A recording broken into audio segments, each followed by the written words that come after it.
শ্বশুরবাড়ি গিয়ে একটা ছোট্টখাট্টো সবাই মিলে খাবারের আয়োজন করা হয়েছিল, মানে পিকনিকের মতোই। সেই ভিডিওটাই আমি এখন তোমাদের সাথে শেয়ার করব।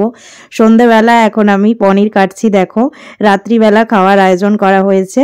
তো আজকের হবে কি কি হবে সেটা না হয় পরেই বলছি, এখন আমি পনির কাটছিলাম। আর এখানে আমার এক যা তরকারি রান্না করবে, তো সেই আলু ভাজছিল।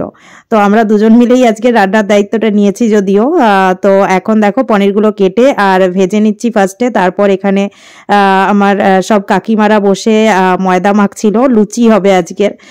তো আমি সেই ময়দাটাই দিয়ে দিচ্ছিলাম। এই ভিডিওটা হচ্ছে 31 ডিসেম্বরে, মানে বছরের শেষ দিনে সবাই মিলে বেশ এনজয় করে দিনটাকে শেষ করেছি আর নতুন দিনকে শুরু করেছি। তো এখন আমি মশলা কষাচ্ছিলাম। আজকের হবে বাঁধাকপির তরকারি আর কাবলি চানা পনির দিয়ে। তো আমি সেই কাবলি চানার জন্যই এই মশলাটা কষাচ্ছিলাম। আর এখানে দেখো আমার জায়ের মেয়ে দিয়া, ও হচ্ছে আমার পেছনে এসে আর রান্না দেখছিল, আর কি বলছিল সেটা একবার শুনে নাও তোমরাই। পিকনিক হচ্ছে তাই তো? পিকনিক হচ্ছে বল।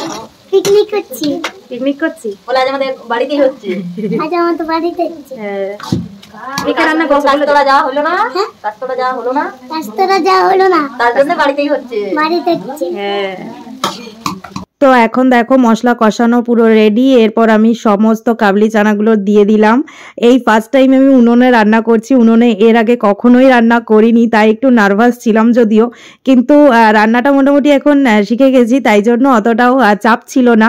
এখন রেডিও হয়ে গেছে রান্না। এবারে পনিরগুলো সব দিয়ে দিলাম। জানি না খেতে কেমন হয়েছে, টেস্ট তো করে আর দেখিনি, সবাই কেমন বলবে সেটা খুব টেনশনে ছিলাম।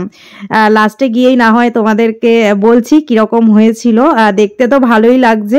এই রান্নাটা আমার কমপ্লিট। এবারে করব লুচি, তাই কাকিমারা লুচি বেলছিল, তো আমি বললাম দাও আমাকে একটু দাও বেলতে, আমার বেলতে খুব ভালো লাগে। আর এখানে হচ্ছে শাশুড়ি মা হচ্ছে লুচিগুলো সব ভাজছিল।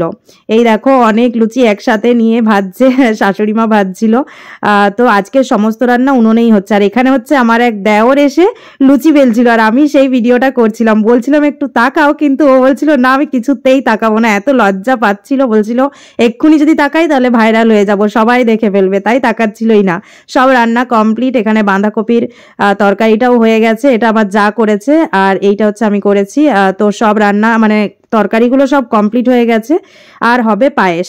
আর এটা হচ্ছে আমার শ্বশুরবাড়িতে চাষ করা গোবিন্দভোগ চালের পায়েস, একদম বাড়ির তৈরি করা।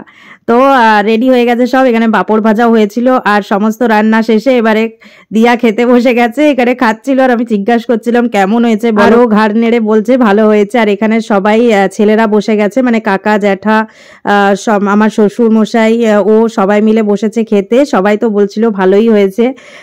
তো ভালো হয়েছিল সত্যি, আমি খেয়েও দেখেছিলাম ভালো হয়েছে। দেওয়ারকে বলতে বলছি, ও লজ্জা পাতাও অনেক বলার পর মুখটা তুলে বললোই শেষ পর্যন্ত যে ভালো হয়েছে। সেই দিনটা খুব মজা করে কাটিয়েছিলাম। তাহলে চলো আজকের ভিডিওটা এখানেই শেষ করলাম।